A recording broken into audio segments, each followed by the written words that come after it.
the normal physiologic process of labor and delivery, which includes the body's own secretion of oxytocin, is definitely safer for a baby than an artificial, external, synthetic hormone administered continuously. Definitely safer.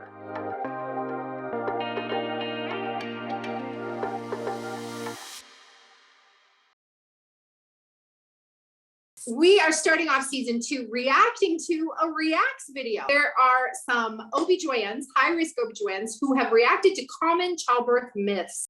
By eating spicy food. So this is a myth. There are a number of them out there. All of the things that people think you can do to induce labor. Pineapples, cream cheese, cream cheese, sex. That Wait. one. Hold on. Eating spicy food is not the same as sex. That might be spicy living, but that's not in the same category. They're talking about self-inducing. They should have said self-inducing, not spicy food. And spicy food is one of the ways that you self-induce. Pineapples, cream cheese, bumpy roads, sex. That one, there's some truth to it, right? Nipple stimulation.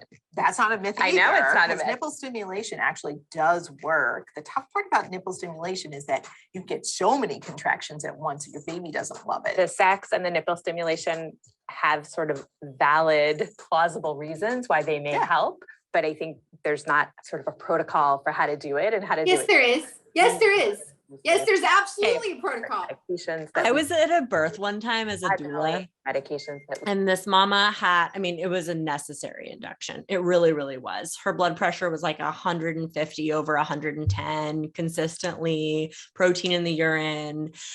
She swollen like an elephant. You know, we were on the road to preeclampsia and we were sitting at 40 weeks. It was time. It was a good, nice, slow induction. I mean, everyone was really good. We're starting with like rounds of Cervidil, then a Foley bulb, then miso, right? Like it was like good, slow. And I said, and when they started talking the pit, I said, you know, we did bring the breast pump to start stimulating some oxytocin that way. And I'll never forget the OB. He turned to me and he said, I can control pit. I can't control her hormones. Ooh. And that there baby, we go. Misogyny in the birth room. Misogyny, patriarchy in the birth room. There it is. And right then there. he went on to explain this. The baby will not tolerate her oxytocin from her breast pump as well as a well-controlled Pitocin drip. That is false. Like completely so false. Completely false. Oh my God. That is what's the opposite of the truth. It's opinion. Opinion. Okay, so there is some evidence, especially with VBACs, that pumping can possibly induce some sensations that may be challenging to fetal heart tones if continuously monitored, or uterine rupture, right? But never to the level of Pitocin, right? So it's like, let's back up. I'm sorry, I gotta speak up. Oxytocin is the hormone that causes contractions. It's also the hormone present in our body when we're being born, when we're making love, and when we're breastfeeding, and when we're watching and eating chocolate. Watching funny movies. Anything that makes you feel good is an oxytocin place, right? But the highest times that it's highest in your body is when you're being born, when you're giving birth, when you're making love, when you're breastfeeding, and when you're watching any of those four. So midwives, you know, this birth junkies, it's because they're oxytocin junkies. But anyway, that's my face. Normal oxytocin secreted by the pituitary in the human's body comes along with catecholamines, norepinephrine, endorphins, prolactin, and many other hormones, some of which we aren't even clear on what they do. Okay. Synthetic Pitocin administered through an IV comes along with nothing else. The amounts that come through the body always come in a pulsatile rate. So the pituitary squeezes to release, at different rates. And that rate is what determines the contractions, this pulsatile excretion. It's not continuous, which is why it's so different. Normal labor is so different than with IV-induced Pitocin labor, which comes as a drip. What is safer for the baby? That's what they're proposing, that this is not safe. And this goes back to some of the deeply held opinions that are not evidence-based or factual that the obstetrical world has about women's bodies and birth in general. The normal physiologic process of labor and delivery, which includes the body's own secretion of oxytocin, is definitely safer for a baby than an artificial, external, synthetic hormone administered continuously. Definitely safer. The question is, would these contractions that are induced by stimulating the natural production of oxytocin from the mother through a breast pump be safe for her baby? And this is actually a very complicated question. I don't want to disagree that the natural is always safer, but it's not apples to apples, right? What we're talking about is, in this moment in time, with this mom-baby pair, does any contraction work for this baby's state of health and this mom's state of mind, basically? So I personally believe that breast pumping is a fantastic exploration of their tolerance. Yes. Because it comes with all the natural endorphins and all the natural catecholamines and all the other things. So way back in the day, 50s and 60s, there used to be a thing called a stress test. Now everyone knows about the non-stress test. You put the belly straps on, you have a little button you push when your baby moves, and we monitor for 20, 30, 40 minutes, something like that. And then we get a strip of the baby's heart rate combined with any contractions you're having, cross-reference with any movement the baby's having, and we look for accelerations that the baby's reactive to his uterine environment. NSTs, non-stress tests, is what we're talking about. It used to be in the 60s, and I think still in Alabama, I don't know why they're still doing it, they do stress tests, where at the term, the woman is hooked up to Pitocin, the Pitocin is started, and then they monitor the baby to see, does this cause distress? Wow. This is the same kind of philosophy. We're gonna test, we're gonna like do a test dose of labor to see if the baby tolerates it. It's been proven ineffective. It's not evidence-based. It doesn't prove anything. All it tells you is whether the baby can tolerate random oxytocin administered through, or Pitocin administered through an IV. It doesn't tell you if they can tolerate labor. But the bigger question is this baby post-mature? Is this baby premature? Is this baby IUGR? Is this placental sufficiency? Are there cord entanglements? Is there enough amniotic fluid? Does the baby have the reserves to withstand a labor? And I think if we really have that question, and we shouldn't, because most well-fed, full-term, healthy people have healthy babies, right? But say we have a creeping blood pressure, say we have prolonged rupture of membranes, say we have, a smaller baby, an earlier baby, there are reasons, or a post-term baby, there are reasons why we might say, is this baby going to tolerate labor? And then we get into another question that is, what is the relative benefit of waiting for natural labor to start versus artificially stimulating a labor? What's the benefit of staying pregnant and doing nothing versus doing some things and getting a baby born? Because truly, some babies have come to the end of their energy envelope. They have come to the end of their resources, and yet the maternal body is not ready to deliver them. That happens sometimes. There are some placentas that unfortunately do not adhere in a good place and do not deliver appropriate nutrients.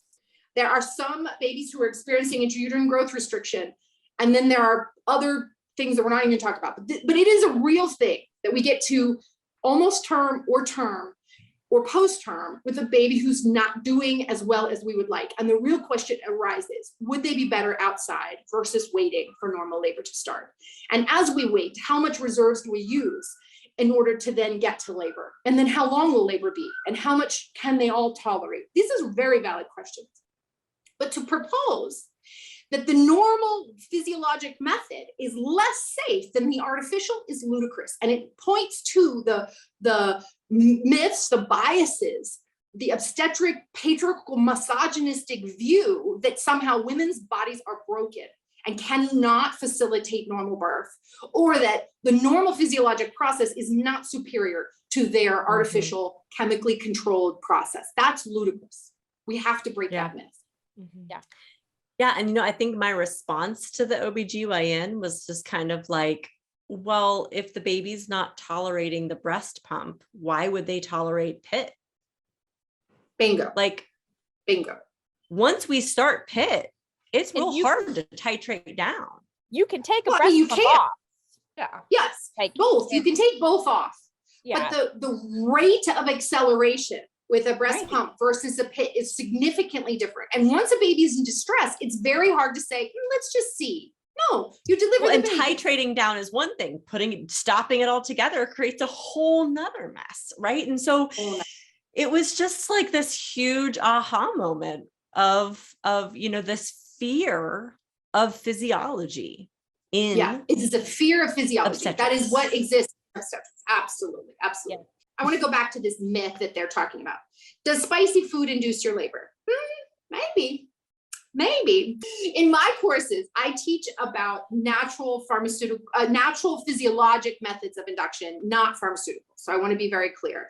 Home birth, out of hospital, community-based midwives should not be doing chemical inductions in the litigious American culture, environment, laws, realities, et cetera, et cetera. When you have Pitocin, oxytocin, chemically produced on board, when you insert, misoprostol, you should have an OR routinely nearby, because the risk to that baby increases. The risk to that distress we've been talking about increases. So, for community-based midwives, we don't practice pharmaceutical inductions out of the hospital, okay? But there are lots of natural methods, and that's what I think she's referring to, not just spicy food, but like natural methods, yeah? When I talk about it, I talk about meeting the constitutional needs of that birthing person. So everyone sort of has a primary constitution, and lots of different health systems have sought to identify this. So there's Ayurvedic health constitutions, there's anthroposophical health constitutions, wet and dry and, phlegmatic and sanguine and melancholic. There are these different methods that different healing modalities have sought to identify. I personally resonate with the elements. So I would say that there are some people who are more water, there are some people who are more fire, there's some people that are more earth or air. And that to me makes a lot of sense. But however it makes sense to you, there are different types of human bodies with different constitutions. And so I talk a lot about how meeting, like if it's time to be in labor, we're at term or we're post-term, it's time to be in labor. There's really no benefit from staying pregnant anymore. And we're trying to encourage the process. Meeting that birthing person's physiologic constitution can help it be more successful. And so for me, spicy food speaks to the fire type. So I don't feel like spicy foods are particularly effective at all for folks that are earth. They're very solid, they're very stoic, like in the earth, the wildfires can rage over it, the earth doesn't change, right? So you can eat all the eggplant parmesan that's spicy as hell that you want. If you're an earth type, it's not gonna do anything. But if you're a fire type whose fire has gone out through the exhaustion of pregnancy, through the extra water in your womb, or for the fact that you're carrying a water baby, you sometimes actually exactly need that. And this is, again, the woo part of midwifery. This is not evidence-based. I know, I'm literally imagining these two OBGYNs just laughing at you right now. I know, they would be laughing. However, we see that it's true. Empirically, we see that it's true. Most people, I think, lighting a fire, adding spicy food doesn't actually help them very much, which is why it's sort of catch or catch can. However, some of these other techniques that they mentioned can have benefit. I have no idea what cream cheese is. That doesn't make any sense. I've never even heard of that. But I have heard of many other techniques. And in fact, the midwifery boards are full of techniques. In fact, there's a really popular midwives brew recipe running around YouTube. And we'll link some of the links below. We've talked about it before, and I think other people do. This one is a cocktail without alcohol, usually. This came out of the Canadian midwives communication. And there's actually some evidence. A colleague of mine at Bastyr did some research about this particular recipe. It involves castor oil. It involves apricot nectar. almond butter, and lemon verbena. And it's blended together in this like really thick smoothie. And within 6 hours of drinking it, you generally go into labor. And there's some actual evidence that this is effective. Some of this obviously goes to cooling, and maybe that's what people need. Some of it goes towards stimulation of peristalsis, which is what the castor oil does, and it's sort of a longer conversation. But for the sex and for the nipple stim, there's a very specific action here, which is why it works. Labor is precipitated by this cascade of hormones. Sex and nipple stim both release oxytocin. So it's incredibly effective at kickstarting a process that was about to start anyway. You can have as much sex as you want at 6 months pregnant. You're not going to go into labor unless you have a pre-existing medical issue. You can co-feed a baby. You can tandem nurse or nurse through your whole pregnancy. You're not going to go into labor, right? These things alone are not going to induce a labor that's not ready for a person that's well nourished, right? But at term or at post-term, these can be very effective at tipping the scale. You have just a little bit more oxytocin, which is how you kind of fall into labor. So this is how I picture it for folks at the end of pregnancy wanting to induce their labor. I picture it like a roller coaster. So to get to the top of the hill where the roller coaster just goes, where the labor just goes, there's a number of chuk, chuk, chuk, chuk, chuk. You have to kind of be hauled up that hill. And each one of those clicks, as you raise a little higher, is one more level of oxytocin that your body's getting exposed to. So in general, at the end of pregnancy, I always tell my clients, do everything you can to avoid fear mongering. That just stops the oxytocin flow. So stay away from bad stories. Don't read shitty stories online. Don't let people tell you their horror birth stories. Don't relive trauma. Don't talk to your mother-in-law, like whatever it takes, right? And do spend as much time and energy as you can doing things that make you feel great. Watch funny movies, laugh hysterically, lay in the sunshine, kiss on your husband, make love to your, like love life, because that's where more all of the yummy, gooey, just yummy, gooey. So you can picture yourself post-coitus or with a babe in your arm at your breast, that gooey, lovely, smooth, soft, flowy feeling that comes, that's oxytocin. So do more that you can do to get that to flow in your life. And then we have a lot more babies who are born on time. The problem with the whole obstetrical culture, which is why a third of all women are induced and a whole nother third are sectioned, is because leading up to birth, there is less and less conversation about being ooey, gooey, relaxed, soft, and smiley and funny. Like there's less and less, ooh, maybe you'll have a cesarean. Ooh, maybe you need to be induced. Oh, you're going past your due date. Oh, we need a monitor. Fingered once a week in my OB's office from 36 weeks on is not going to induce yummy, ooey, gooey oxytocin. We get tighter and tighter and tighter instead of softer and softer and softer. And so no wonder labor has to be induced. So no wonder people go late is because they are holding in. Now, genetic variations and length of pregnancy, blah, blah, blah, blah, there's lots of variables, but in general, the population at large is not opening. They're closing as their pregnancy advances. So no wonder they need help opening, yeah? So this whole myth about do natural techniques work? Yes, absolutely they do, but probably not in your world because you're not using them appropriately. Over here in our world, they work really, really well, yeah? That part. I can honestly say I've been touring around the country for years. I've been teaching midwives around the country. And when I put the slide up on my screen that says, how often have you seen natural techniques induce a laborer? The answer is almost always. It's not sometimes, it's not rarely, it's not never, it's almost always. And I would say I go into the category of like always. I can always get someone into a labor pattern using natural techniques. Does it last and progress to being a normal birth? No, not always. There are some people that truly do need medical augmentation because of physical issues, but almost everyone can get into labor normally and almost everyone can proceed normally. And I think that's what we need to change the conversation. So this myth, boo. I think it's not a myth. Boo. I think another interesting phenomena to look at too, as far as induction, all these things, is like this like mindset of the oxytocin receptors in the body at the later you go. And I'm like, oh, that is just so fascinating. So like, stop trying to force this body because, and you're so funny. You imagine it one way and I imagine it like another, but like, I think about this like sponge, you're cleaning your sponge that you're cleaning your house with. And then my sponge is already soaking wet and full. And I just can't add any more water to it. Like it's not soaking anything in. The more spicy foods and sex and things, or Pitocin and meso and Cytotec and Cervidil and Foley bulbs and all the things I can do. But the closer you get to pregnancy, to the end of term, it like dries out a little bit, right? And you can add water to it and it starts to absorb that water more and more. And I think of our uterus and our brain and our oxytocin and all these things like that says that way. So it's kind of like, you can't force a filled sponge to absorb more water. Right? I love that. Let it become ready to absorb the oxytocin. We totally need to come up with for each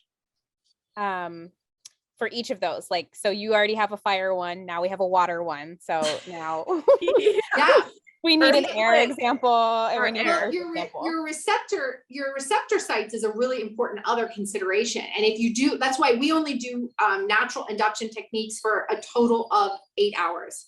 And then we rest for 12, because you have to let that sponge dry out some before you start putting more in.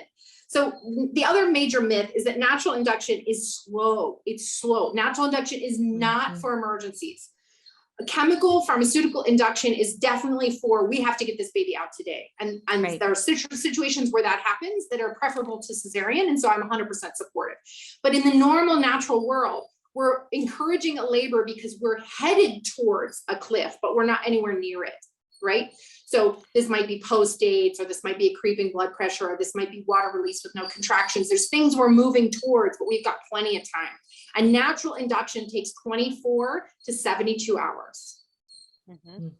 Unless they're and even a medical induction. I mean, I have been part of 7-day long medical inductions for a reason, because this ICU cholestasis. So like, it's just this is not an emergency. We're not having a C-section right now. And especially as a doula, I was always like, are they scheduling your C-section right now? Are you walking into the OR? Well, no, it's next Wednesday. Then it's not a fucking emergency. If they scheduled it next week, it's not an emergency. It's not an emergency. But 7-day long inductions, right? And I mean, this is because, again, the oxytocin receptors and all of these like things that play parts, like thinning the cervix first, then bringing baby down, then slow opening, then getting the bite. So, you know, it's time. Whether you're heading into a medical induction or you're trying to stimulate labor at home, families, we're talking to you. Please do not expect that you're going to have a baby tonight. Yeah, totally.